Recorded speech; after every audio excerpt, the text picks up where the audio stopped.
Hello everyone, welcome to Coffee Cup Enlightenment. Today I'm going to talk about letting go.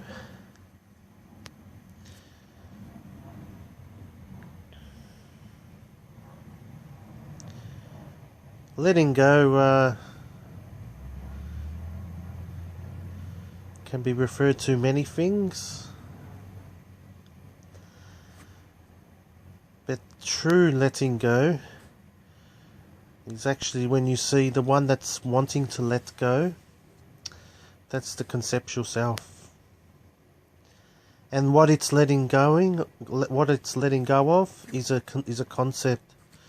So the conceptual self is letting go of a concept, and the entire process is just a bunch of concepts. Sometimes it does feel liberating and freeing to let something go, but ultimately it's only played into the fiction of the conceptual self, and the temporary pseudo-liberation that is generated is evidence that it is temporary and not permanent, is evidence that it is coming from a conceptual self. You need not let go of anything.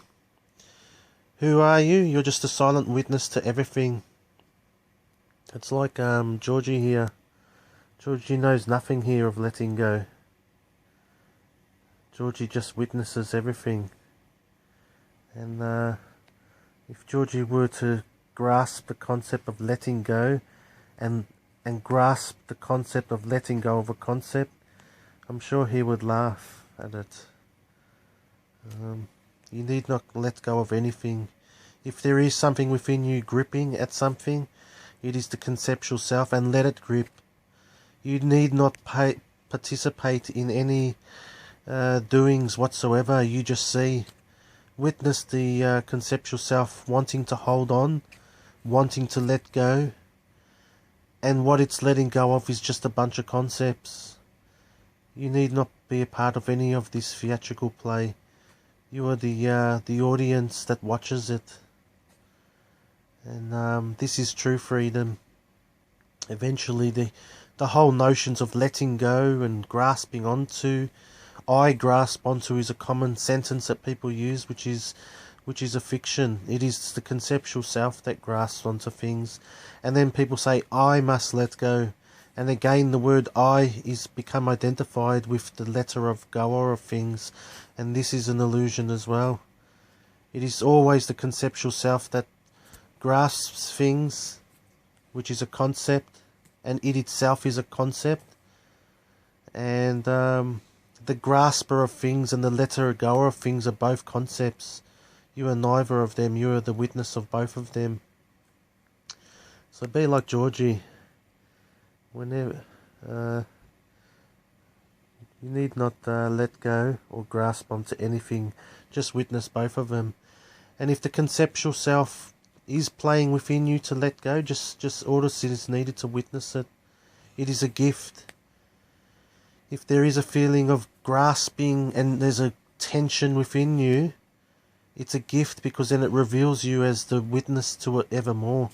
That's all that all conceptuality is awaiting for. It is awaiting to bring forth your witnesshood evermore.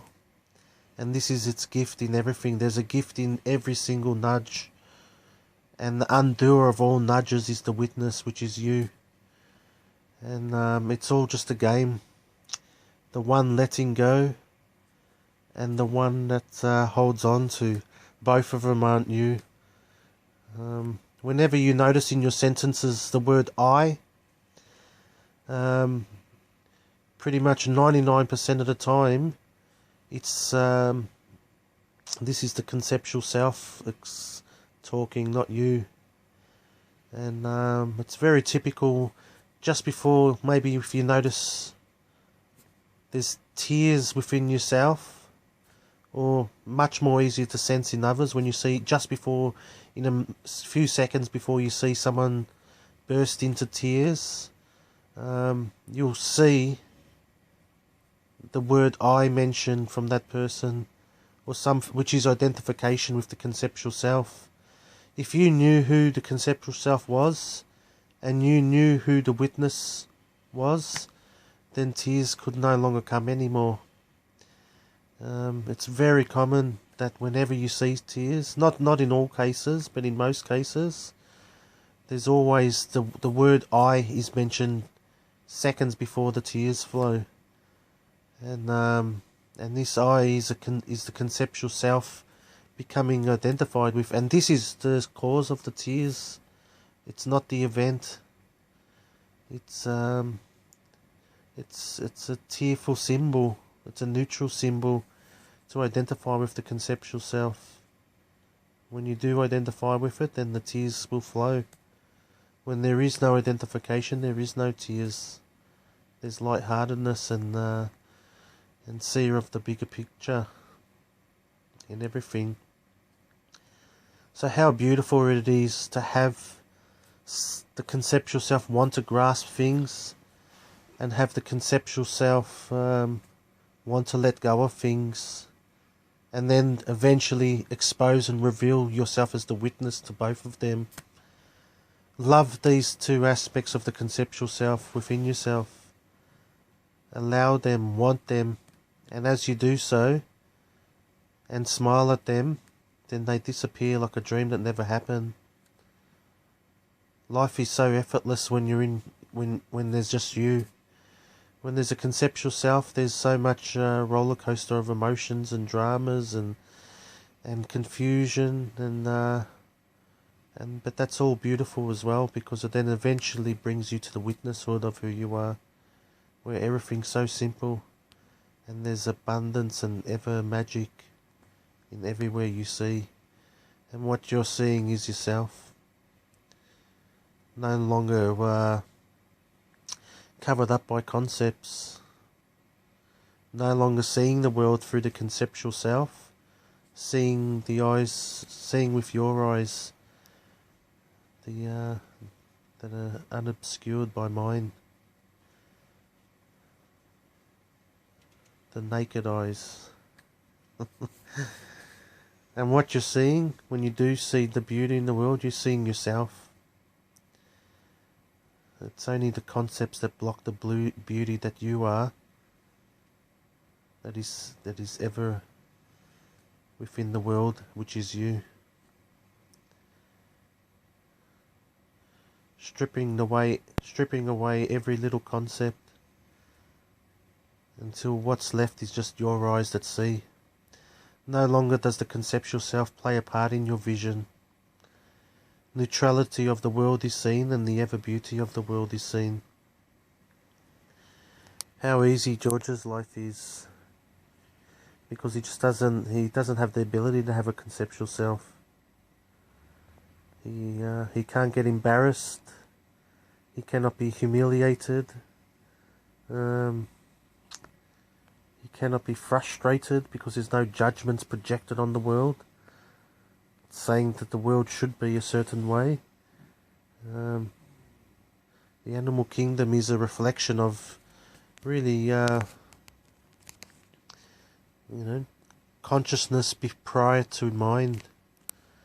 But in the animal kingdom, it's there is no mind really. It's pretty much just pure consciousness and guided by intelligence. And yes. So yes, take a look inside yourself. When you do notice the letter goer of things and the grasper of things, both of these are conceptuality. It's the conceptual self, and allow them to play their theatre as you cross your legs in the stand and smile at them. And eventually their show becomes finished when you no longer confuse them and mistake them for who you are. Thank you.